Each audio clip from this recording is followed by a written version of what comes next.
국민 여러분 안녕하셨습니까? 인도태평양 전략연구원 최수영입니다. 오늘도 저희가 마련한 방송을 애청하시는 대한민국의 국민 여러분, 그리고 해외에 계신 동포 여러분, 한 분 한 분께 고마움의 감사의 인사를 전해 올립니다. 저희 방송은 어디까지나 객관적인 사실을 국민 여러분들께 전달을 하고, 여러분들께서 정확하게 판단할 수 있는 그 판단의 근거, 여러분들이 분별할 수 있는 그 기준, 이런 것을 지금 같이 공유하고자 드리는 방송입니다. 결코 어떤 무슨 현학적으로 무엇을 과시하려는 그런 방송도 아니고요. 또 없는 얘기를 거짓으로 조작해서 거짓말을 하는 그러한 돈벌이를 위한 그런 방송도 아닙니다. 어디까지나 국민 여러분들에게 조금이나마 도움이 될 수 있는 그러한 내용들을 전달하는 것이 저희 방송의 근본적인 목적임을 다시 한번 강조해 드리는 바입니다. 자, 지금 오늘 전해드릴 얘기는요. 지금 오늘이 7월 9일이니까 내일이 되겠군요. 미국의 합참의장이 방한을 한다 그럽니다. 그런데 이 합참의장이란 사람이요, 댄 케인이란 사람이에요. D-A-N, C-A-I-N-E, 케인, 이런 사람인데, 이 사람이 어떤 사람인가 봤더니 대단한 트럼프 대통령의 신뢰를 받고 있는 최측근의 군사참모고, 또 트럼프 대통령이 직접적으로 신뢰하고 믿고 중용하는 그런 인물입니다. 자, 그래서 이 트럼프는 이 댄 케인 장군에 대해서 장군이나 퍼스트 네임인 댄이라고 부르지 않고 군대 내에서 콜사인 라젠 이런 식으로 부른다 그럽니다. 그러니까 이 댄 케인 합참의장에 대해서는요, 이 군사적 자신감, 그리고 이 댄 케인 장군이 구비하고 있는 이 전문성을 대단히 신뢰하고 높이 평가하고 있다. 이런 말이 되겠습니다. 특히 이번에 6월 달에 있었던 이란 핵시설 공습작전처럼 아주 중요한 이 군사적인 공격 결정을 내리는 데 있어서 트럼프에게 아주 직접적이고 단호한 결정을 내릴 수 있는 그 버팀목이 됐던 사람이 바로 이 댄 케인 합참의장이라고 하는 것입니다. 이 댄 케인은요, 이전에도 트럼프 1기 때 이라크 지역에서 암약하고 있던 IS, 이 IS를 격퇴하는 데 있어서도 트럼프 앞에서 직접 보고를 했다 그럽니다. 그래서 트럼프 대통령은 이 댄 케인 장군에 대해서 성취한 파일럿이자 국가 안보의 전문가, 전사, 워 파이터다, 이렇게 공개적으로 칭찬을 한다 그럽니다. 과연 이 사람이 얼마나 실질적인 경험을 쌓고 갖가지 특수작전, 그리고 각 군과의 여러 기관 간의 협력 능력이 출중했는지를 한번 우리가 알아봐야 될 것 같습니다. 한 줄로 요약한다면 댄 케인은 트럼프 대통령의 군사적 결정을 실질적으로 이끄는 핵심 참모이자 트럼프가 가장 사랑하는 군인이다. 이렇게 평가를 할 수 있겠습니다. 이 댄 케인은요, 지금 뉴욕주 엘마이라는 곳에서 1968년도 8월 10일 날 출생한 거로 되어 있습니다. 그러니까 올해 지금 56살, 7살 이 정도 됐겠군요. 자, 그리고 이 사람은 공군사관학교 출신이 아니에요. 버지니아에 있는 군사대학을 졸업을 했고 ROTC 과정을 통해서 공군 소유로 임관을 했습니다. 전투기 조종사를 했고 주로 몰던 비행기는 F-16이었습니다. 주로 이 댄 케인이 근무했던 지역은 주방위군과 특수전, 전략 분야에서 근무를 했는데 2024년도 작년이죠. CIA의 부국장보 보직을 마지막으로 해서 중장으로 전역을 하고 기업계에서 활동을 하다가 2025년 금년도 2월 달에 도널드 트럼프 대통령이 찰스 브라운 합참의장을 급작스럽게 해임을 합니다. 갑작스러운 이런 합참의장 찰스 브라운을 해임해버리고 그리고 이 댄 케인을 후임인 합동 참모의장으로 지명을 하였습니다. 그래서 그 합동 참모의장 후보자가 되었고 최종적으로 상원의 인준을 받고 현재 지금 합참의장직을 수행하고 있습니다.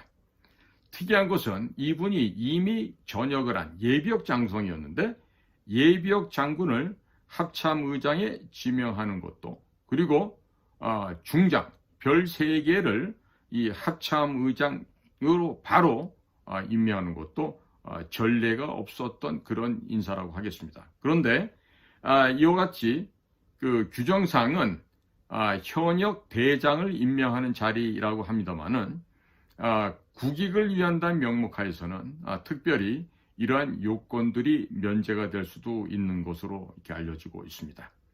자, 그러면 도널드 트럼프 대통령과는 2018년도 중부사령부의 대 IS 작전부대 부사령관 시절에 트럼프 대통령을 처음 만났다 그럽니다. 그리고 그 처음 만난 자리에서 아주 강한 인상을 트럼프 대통령에게 남겼다고 해요. 즉 지금 트럼프 대통령도 2019년도 연설에서 이 댄 케인 장군이 자기 자신에게 IS가 그리 강하지 않습니다. 참모들이 예상하고 있는 2년이 아니라 단 일주일이면 IS를 격퇴할 수 있습니다. 대통령께서 명령만 내려주시면 됩니다. 이와 같은 아주 강인한 인상을 대통령에게 남겼다고 합니다. 그리고 실제로 얼마 지나지 않아서 ISIS의 수장이었던 알-바그다디가 결국 미군들에 의해서 제거를 당합니다. 그 이후부터 도널드 트럼프 대통령은 이 댄 케인 장군을 아주 크게 신임을 하게 되었다고 그럽니다. 금년도 4월 11일 상원에서 인사청문회 인준을 통과해서 지금 현재 사성장군으로 지금 합참의장직을 수행하고 있습니다.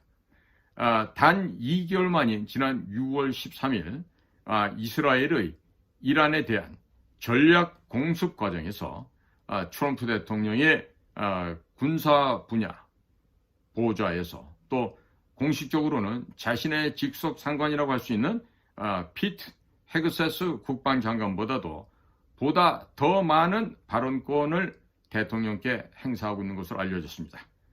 특히 지난 6월 21일에 실행된 이란 포르도 지역의 핵시설에 대한 폭격이 B2 폭격기 편대에 의해서 이루어질 당시 백악관 작전실에서 트럼프 대통령에게 직접 이 작전은 성공 가능하다는 점을 유일하게 강조하고 그의 말을 들은 대통령이 결국 이란에 대한 폭격을 결정했다라고 하는 것입니다. 자, 이처럼 야전에서 전투기 조종사로 또 주 방위군에서 일하고 그리고 여러 가지 또 중앙정보국 CIA하고도 이 군사 업무를 서로 협조해왔던 이런 경력을 볼 때 이런 분야말로 지금 현재 도널드 트럼프 대통령이 있는 미국에 꼭 필요한 인재가 아닌가 이런 생각을 하게 됩니다. 결국 트럼프 대통령이 가장 사랑하고 가장 신뢰하는 최애 군인이 바로 이 댄 케인이다. 이런 말씀을 드릴 수가 있는데 지금 한미일 3국 간의 회의가 있어서 지금 서울을 오게 된다고 하는데 아마 이번에 한국을 와도 이 나라의 대통령으로 계시는 분을 만나지는 않을 것으로 지금 전망이 되고 있습니다. 여러분들도 한번 이 댄 케인이라는 사람의 사진을 보면요. 역시 이런 분들을 보면요. 눈이 살아 있습니다. 제가 잠깐 보여드리겠습니다. 보이십니까? 네. 이 지금 댄 케인의 모습이에요. 네. 지금, 이런 어떤 그 역량이 있고 그리고 단호한 결기를 보유한 사람들은 보면요. 눈동자를 보면 다릅니다. 눈동자를 보면 확실하게 다른 모습을 볼 수가 있는 것입니다. 자, 내일입니다. 7월 10일 서울에서는 정부가 바뀌고 난 첫 번째 한국, 미국, 일본 합참의장 회의가 개최됩니다. 한국, 미국, 일본은 지난해 7월 채택했던 한미일 안보협력 프레임워크에서 3국이 돌아가면서 이 합참의장 회의를 개최하기로 합의를 했고 미국 주도로 2010년부터 화상 혹은 대면으로 매년 한두 차례 열리던 것을 순회 개최하기로 제도화하여 한국의 새로운 정부 출범에도 지속되는 이런 점이 특이한 점이라고 할 수 있겠습니다. 자, 미국 측에서 댄 케인 합참의장, 공군대장이 참석을 하고요. 그리고 트럼프 행정부 들어서 미국의 고위급 장성이 방한하는 것은 이번이 처음 사례가 되겠습니다. 미국 트럼프 행정부는 한국을 포함한 동맹국들이 국방비를 국내 총생산 GDP의 5% 수준으로 인상하기를 바라고 있습니다. 지금 유럽에 있는 나토 같은 경우는 모두가 이렇게 인상하기로 되어 있죠. 단 한 가지 에스파니아, 스페인 쪽만 지금 불협화음을 내고 있습니다만은 그래서 이번에 댄 케인 합참의장이 방한하는 계획을 통해서 이와 관련된 우리나라 역시 국방비를 인상할 것을 요구하는 이런 미국 측의 요구사항이 전달될 수도 있죠. 그러나 제가 볼 때는 이런 거 요구가 답지 않다 하더라도 전혀 걱정할 일 아닙니다. 왜냐하면 자 지금 비정부 단체 무슨 시민단체 이런 데다 주는 돈이 102조 3천억입니다.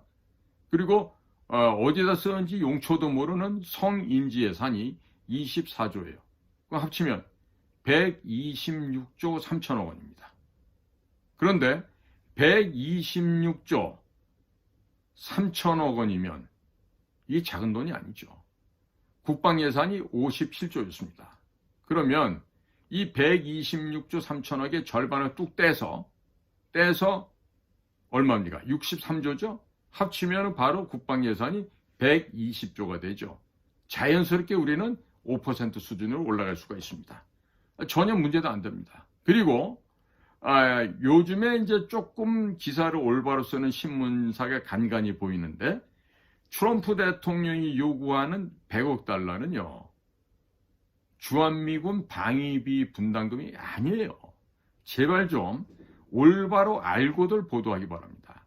이것은 주한미군이 한국에 주둔하는 데 있어서 발생하는 비용을 그렇게 얘기하는 건데 이 미군 주둔 비용과 미군이 있으면서 쓰는 방위비하고는 전혀 다른 얘기예요. 예를 들면 총알이다, 포탄이다 이런 건 방위비가 되죠.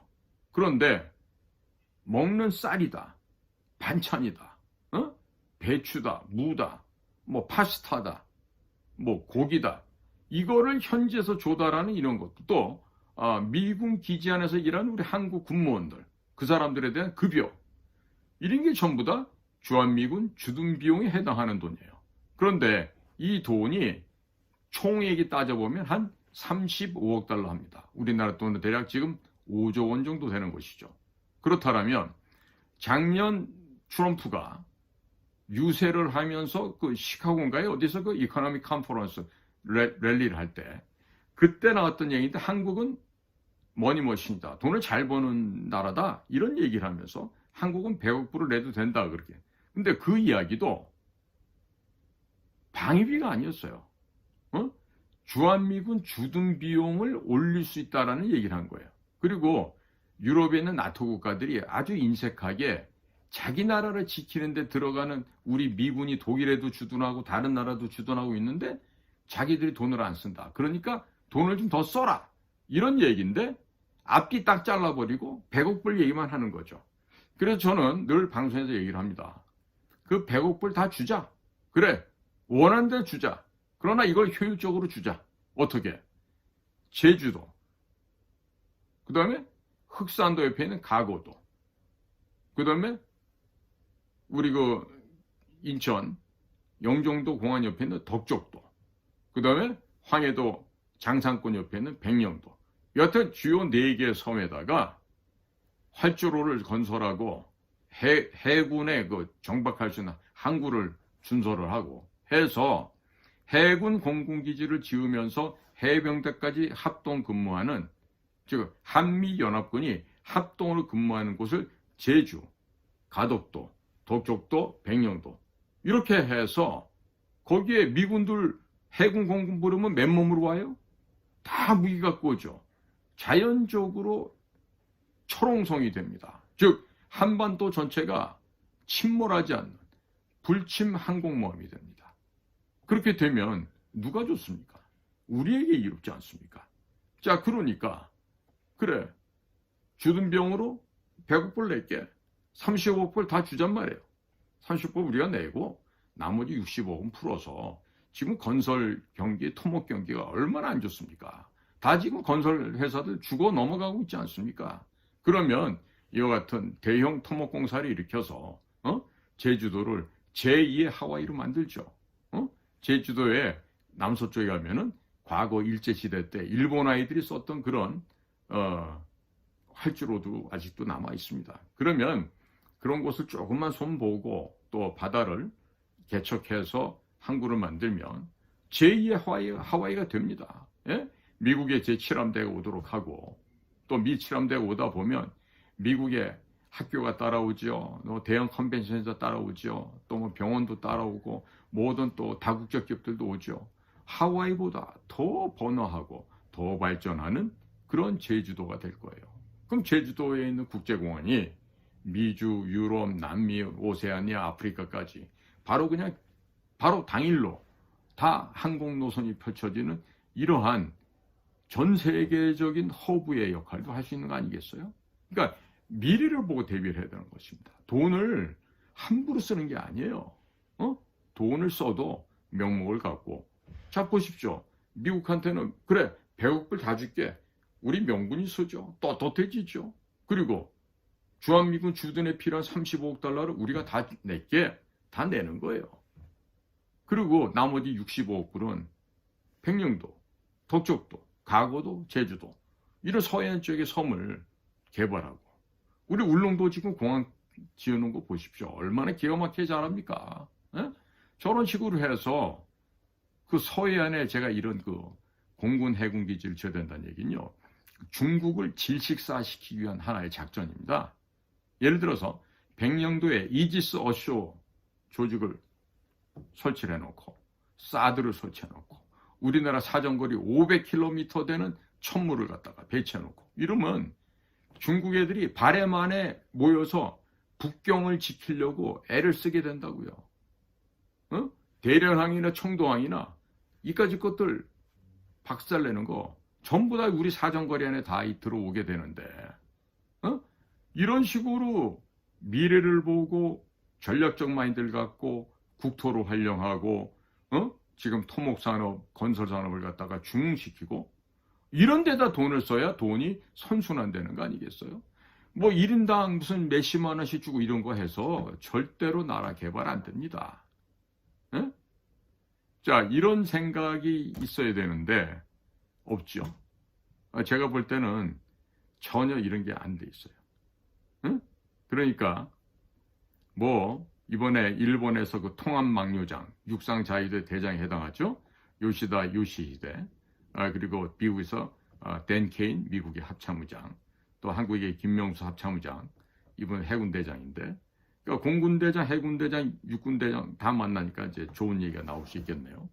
자, 이렇게 해서 이 삼국 훈련이 단순한 훈련이 아닙니다. 순식간에 북한, 중국을 그냥 진멸해서 다 갈아서 없애버릴 수 있는 이런 거 해야죠. 그럼 우리가 얼마든지 이 지구상에서 자유와 평화를 지킬 수 있는 일이 되지 않겠습니까? 자, 이런 가운데서 저희 군에서 나가게 되는 김명수 합참의장 같으신 분, 제가 그분들의 성향이나 이건 잘 몰라서 그러는데, 어쨌든 모처럼 오는 미국의 그 고위직 인사에게 우리 군만이라도 정신 차리고 있는 결기에 찬 모습, 씩씩한 강군 대한민국 군의 모습을 좀 보여주면서 한미 간에 또 한미일 3국 간에 원활한 안보가 튼튼하게 지켜질 수 있는 그런 계기를 좀 마련했으면 참 바람직하지 않겠나 이런 생각합니다. 자, 지금 비자가 나올지 안 나올지도 모르는 지금 김종인, 이언주 이런 친구들을 이런 얼라들을 지금 미국의 대통령 특사로 보내는 이런 그 망측스러운 이런 광경을 보면서 야, 이거 이대로 가다가는 큰일 나겠구나 이런 걱정을 많이 합니다. 망할 때는 한번 화끈하게 망해야 국민들도 정신을 차릴 것으로 생각이 됩니다. 오늘도 저희 방송을 경청해 주셔서 감사를 드립니다. 고맙습니다.